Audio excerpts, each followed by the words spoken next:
Well, another day, another vid from the great MutaKoji. And I know you're probably wondering, how come I am doing a vid response to Black Cat Feline, aka Chris and D? Very simple. Because even though they're doing vids involving the WWE and I think they don't talk that much about TNA, because I know how Chris doesn't like TNA. So I decided to maybe pick up where they left off and talk about the NWA, the National Wrestling Alliance. That's right, ladies and gentlemen. I'm going to talk about NWA Mountain State Wrestling, the very wrestling organization in which I looked at a couple of hours ago. Let's start with the first match. A veteran wrestler by the name of Ron Saxton going up against an Indian wrestler named Tommy Hawk. Actually, there's a pun in there. You know, Tomahawk, Tommy Hawk. You get it. Anyway, the match in itself was slow-paced. Then it quickly picked up, where Ron Saxton put in a couple of offensive moves. Tommy Hawk put in a couple of offensive moves as well. But Ron was mostly working on the hand, making sure that Tommy doesn't do that tomahawk chop, in which he did in the closing of that match. But then Ron Saxton took advantage. As is Sexton. It's Sexton, not Saxton. Anyway, Ron Sexton took advantage of Tommy Hawk's pain involving the hand, where it got him the win. Oh yeah, and he was accompanied to the ring by some dude named Pitbull and his valet, Miss Las Vegas. I don't know much about that woman. But anyway, next was a tag match involving Cruise Control, which are currently in a feud with the current NWA Mountain State Tag Team Champions, the Bunkhouse Boys, as they go up against the Baronis Brothers. Yeah, the Baronis Brothers, they were doing pretty good in the tag match until one of them botched when they were doing that outside dive. I don't know if any of y'all caught it, but I know I did. But regardless, the tag match was good. The Cruise Control wins and try to end the Baronis Brothers' careers by using them chairs on them. You know, like a concerto? I don't think it's a concerto. More like just a simple chair attack on the Baronis Brothers. Next was Matt Barnett, the Dark Horse, versus Matt Kennard, the Grim Reaper, whatever. These two were in a feud for some time, and Matt Kennard kept attacking Matt Barnett for some apparent reason. So here's what happened between these two. You know, back and forth match. Matt Barnett putting in some offensive moves. Matt Kennard putting in some offensive moves his own.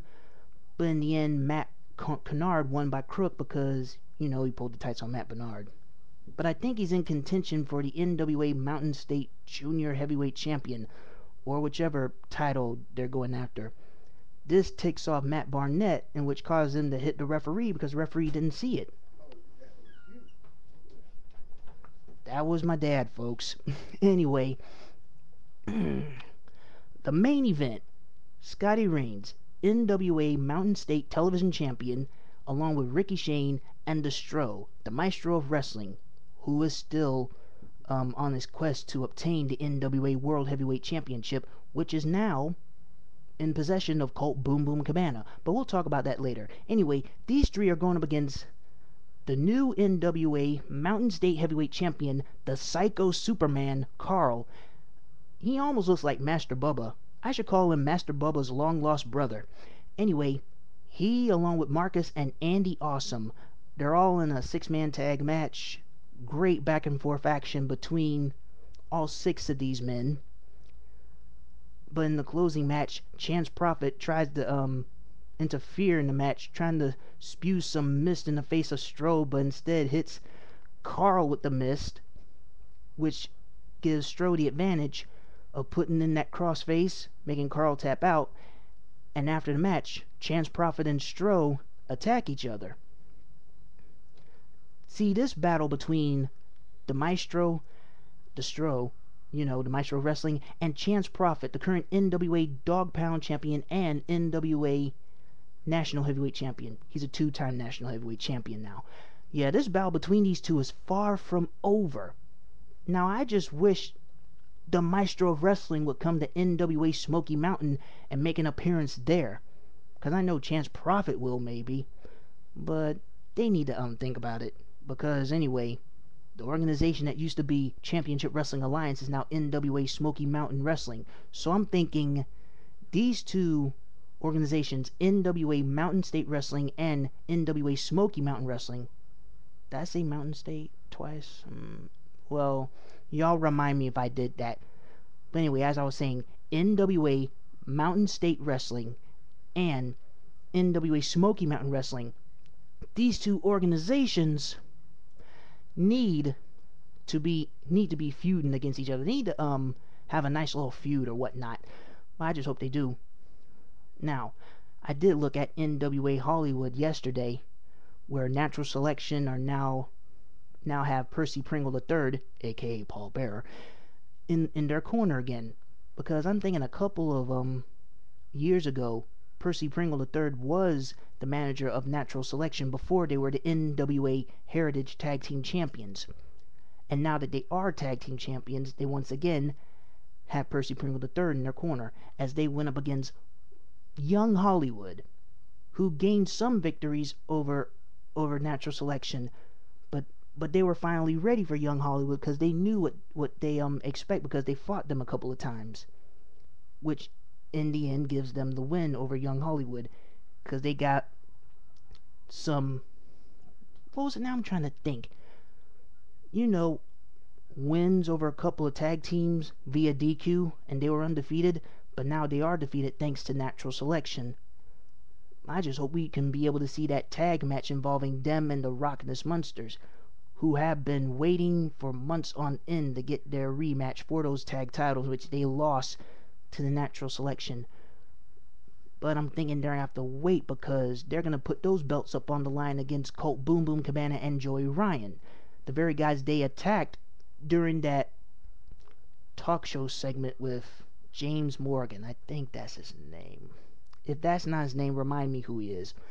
Anyway, the next match involving this Aaron Bolo dude versus Ray Roses, or however he says his name. Anyway, Ray Roses, the very guy who always loses, or somewhat loses matches, pretends he wants to shake the hand of his opponent, and then low blows him and leaves the ring like the coward that he is.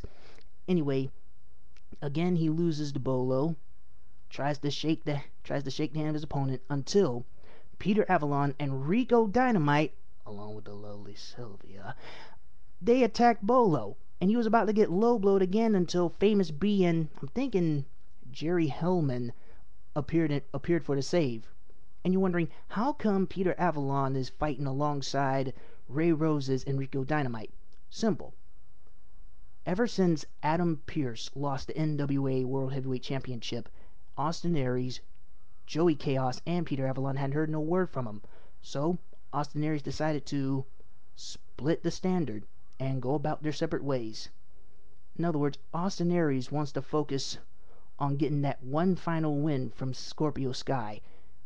And I don't know what's gonna happen with Joey Chaos and Peter Avalon. Oh, wait a minute, Peter Avalon is with let me think here, Rico Dynamite and Ray Roses. Anyway, moving on. Lethal Ladies. Yeah, the female wrestlers in NWA are called Lethal Ladies. Anyway, Divine, I think it's Rosie Divine and Buggy going up against the team of Candice LeRae and Allison Danger. Shimmer. They were in a tag match. Well, the match in itself was pretty good, and Buggy and Divine win. Yeah, I saw the match, but I tried to stay awake from it. Come on, NWA Hollywood's still pretty good. It's just that I try to stay awake. Stay awake. Hey, don't judge me. NWA's not boring. It's just me. Anyway, now, the main event was supposed to be Scorpio Sky versus Austin Aries, but for some particular reason, Cedric the Hitman attacked Scorpio Sky, causing some more severe injuries to him. I know Scorpio wanted to go forth with the match, but he was so hurt that the referees wouldn't allow it. So, who steps up to the plate? Willie Mack. Yeah, Willie Mack decided to go up against Austin Aries. Back and forth match between these two. Great offensiveness from the great Austin Aries and from the great Willie Mack. But in the end, as usual, Austin Aries was able to pull out a victory. I don't know how he does it, but he is that great. And I see I got about 10 minutes here. So, let me at least say a little bit about what I saw on Raw on Monday, involving Ron the Truth Killings, and how he turned heel. In my greatest opinion, see, back in NWA TNA, man, he was a great heel. He was the greatest heel in NWA TNA history, even when he became a 2-time NWA World Heavyweight Champion. The first black NWA World Heavyweight Champion. All I can say is, he needs to be that type of heel on the next Monday Night Raw. I just hope Chris and Dee can agree with me on that. But, irregardless, I think I said just about enough. But I can put in the links of NWA Hollywood, and maybe put in the link for anything else I can think of. Any other wrestling organization I can think of, I want to put a link there too, on the description box. And for right now, that's about it. This has been the ramblings of MutaKoji. Mutatron is dead. Later.